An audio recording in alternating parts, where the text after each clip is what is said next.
Climate risk index 2025 release అయింది. Climate risk సంబంధించి India ప్రపంచంలోనే 6th వర్స్ట్ ఎఫెక్టెడ్ కంట్రీ అన్నమాట. క్లైమేట్ రిస్క్ ఇండెక్స్ అనేది జర్మన్ వాచ్ అనే ఎన్విరాన్మెంటల్ థింక్ ట్యాంక్ రిలీజ్ చేస్తుంది. ప్రపంచవ్యాప్తంగా మొత్తం 6 ఇండికేటర్స్ 6 సూచికలను ప్రామాణికంగా చూసుకుని ఎక్స్ట్రీమ్ వెదర్ ఈవెంట్స్ అంటే ఫ్లడ్స్ కావచ్చు, డ్రాట్ కావచ్చు, సునామీస్ కావచ్చు, ఏదైనా సరే ఎక్స్ట్రీమ్ వెదర్ ఈవెంట్స్ వల్ల ఎంతమంది మరణించారు, అదేవిధంగా ఆర్థిక పరంగా ఎట్లాంటి లాసెస్ వచ్చాయి, ఇవన్నీ గమనించి ఇండెక్స్ ఇస్తారనమాట.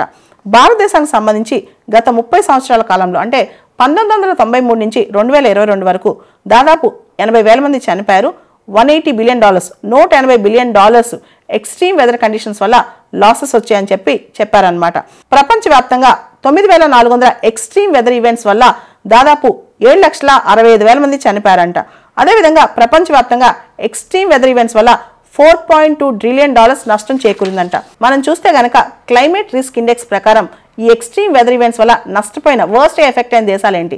First worst affected country Dominica, రెండోది చైనా, మూడోది హాండ్రస్, నాలుగోది మయన్మార్, ఐదోది ఇటలీ, ఆరోది ఇండియా, ఏడోది గ్రీస్, ఎనిమిదోది స్పెయిన్, తొమ్మిదోది వనువాటు, 10ఓది ఫిలిప్పైన్స్.